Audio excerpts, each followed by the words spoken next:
Hello everyone, this is your Uncle Ito again at nandito po tayo ngayon sa Cabagan, Isabela at napunta tayo dito para tikman natin ang kanilang specialty dito sa Cabagan, ang tinatawag na Pansit Cabagan.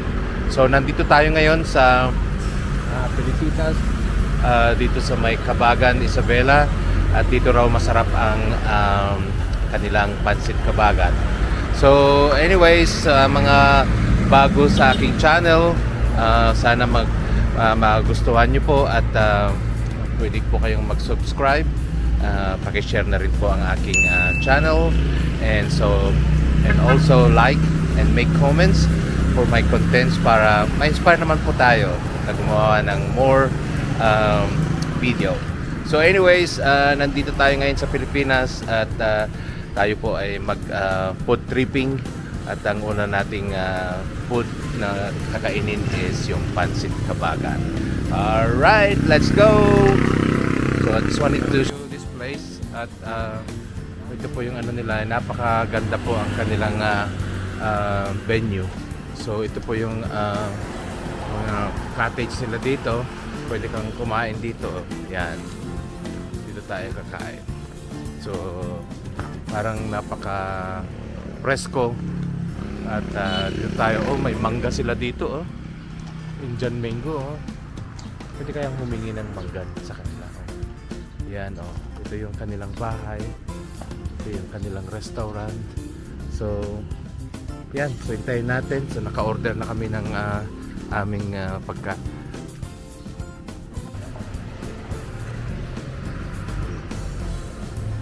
Pansit Cabagan.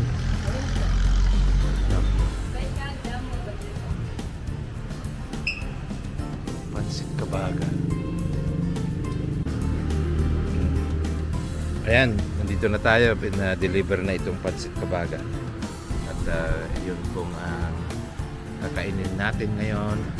May coke, tsaka may calamansi, tsaka sibuyas. So lagyan natin ng toyo. Let's do it.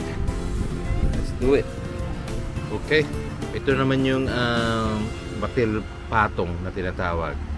So dalawang in-order ko para matikman ko sa dalawang ito kung sinong mas masarap. Itong Pansit Cabagan and Pansit batil patong na galing ng, ito naman original ito sa Tugigaraw. Okay. So, subukan nating try natin both. Okay. Alright, so let's start this Pansit Cabagan. Una, itong calamansi, bigayin natin. Sarap. Okay, ito. Lagay natin lahat yung calamansi. Ayoko yung sili kasi hindi ako mahilig sa sili. Lagyan natin ng toyo.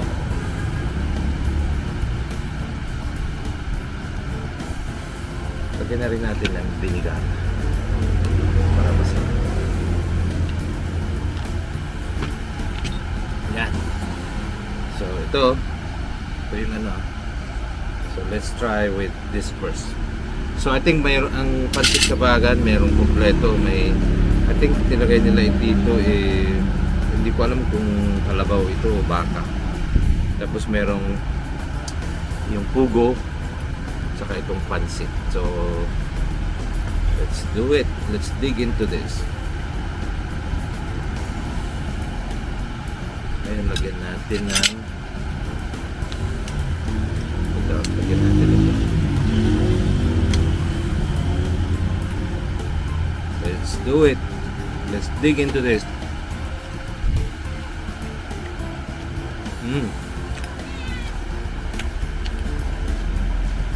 Not bad. Maalat lang.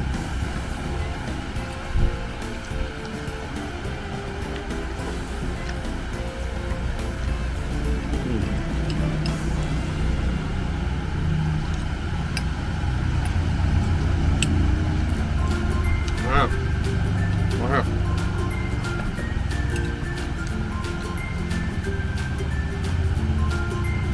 Tiklas yun na.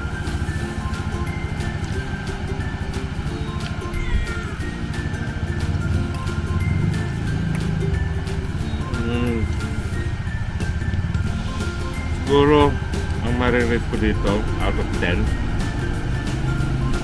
lagyan natin ng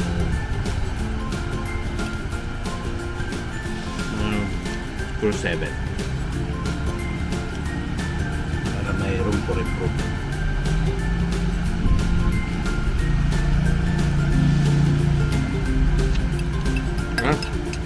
Let's try naman yung batil pato.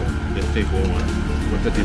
Okay, ngayon naman itong batil patong. So actually, ito mas mahal siya kasi mas malaki. 120 pesos lang. Which is 120, magkano yun sa dollar. Bahala na kayo mag-divide. So anyway, 120, mas malaki. Tingnan nyo. Dami, meron siyang itlog doon sa tuktok. Tapos merong lechong ano to, sashimi. Tapos may ganyan. So let's try it.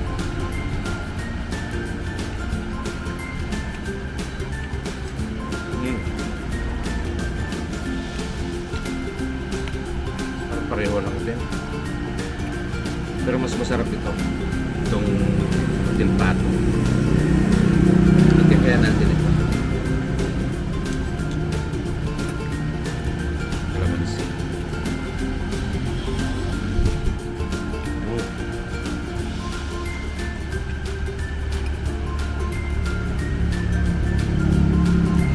Sarap. Mas masarap ito. So, batil patong yung noodles. Ang paggawa nila ay binabatil siguro tapos pinapatong.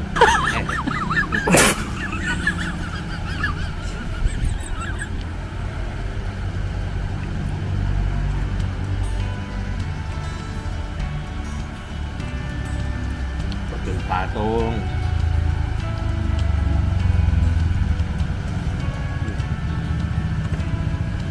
May pusa dun.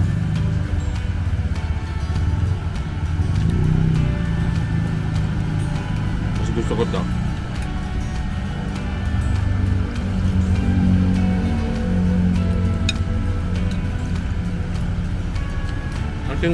So anyways, ang gagawin ko ngayon ay pupunta ako dyan sa mga iba-ibang restaurant para magtikim ng different version ng batil patong. I mean, batil patong and pancit canton. So,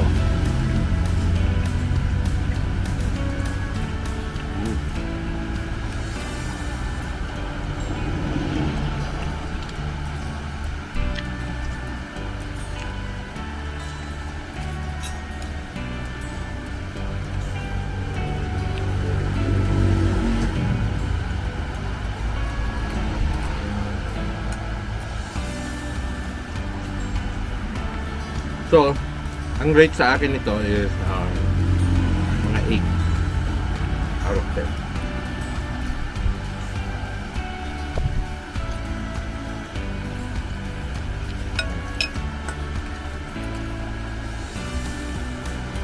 Hindi ko ubusin para makatikim pa ako ng ibang pancit.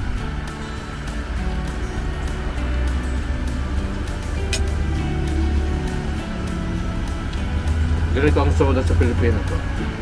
Kalagay sa bote. Pwede din naman ito.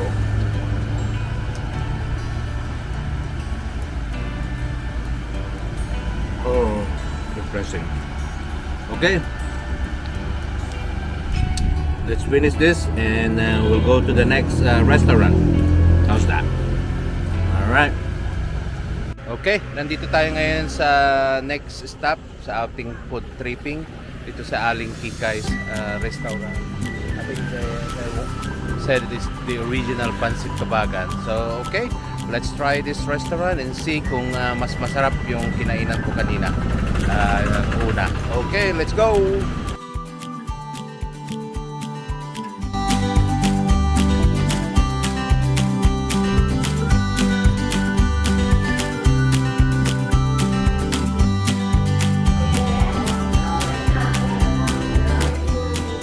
Pwede yan, pancit kabagan.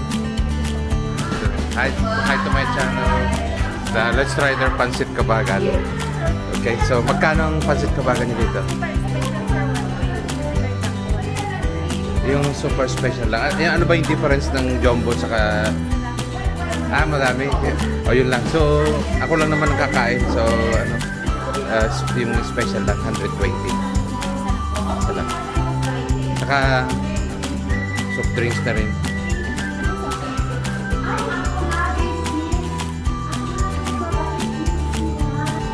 Tignan ko kung mas masarap ito kaysa sa yung unang pinunta ko kanina.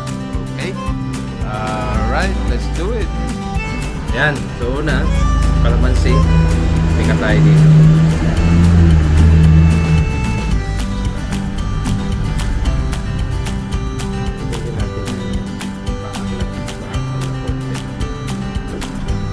Okay?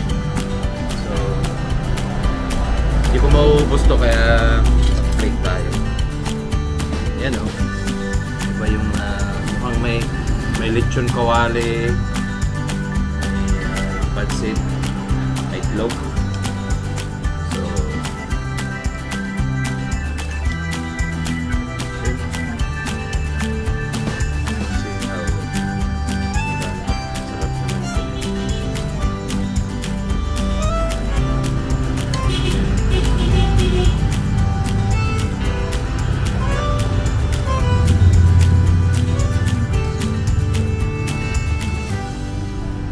Okay lang ako kumain ngayon dahil hindi ko na mailobos kanina yung kanina.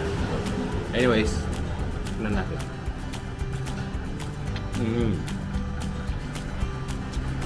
This is definitely better.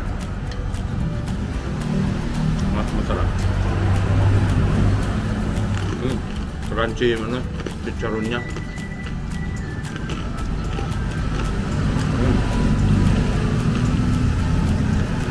So ito ay ang bibigay ko dito 9. Sarap siya. Okay? So hindi ko rin maubos to kasi busog na ako kanina. So iuwi ko na lang para matikman ko sa bahay. Okay?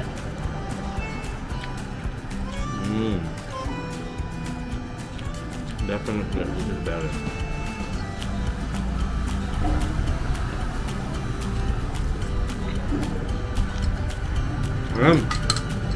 So, this is it for my vlog for this pancit kabagan.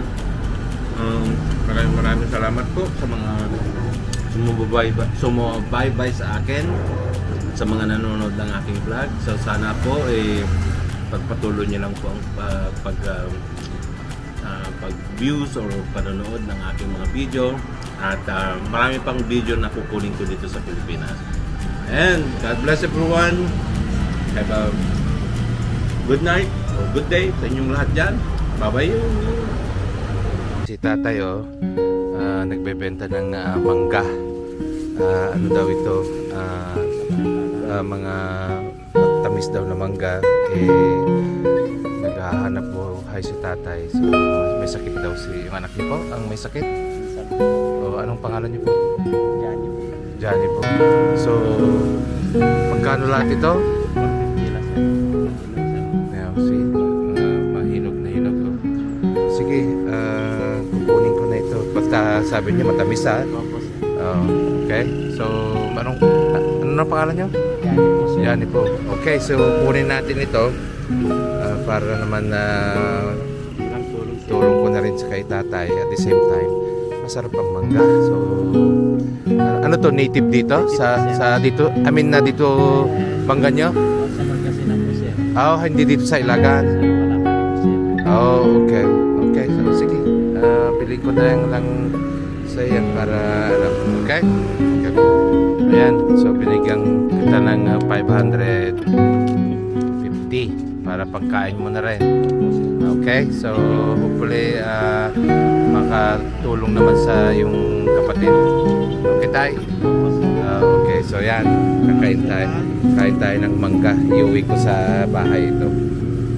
Okay, salamat tayo. Okay. Maraming Okay, bye-bye.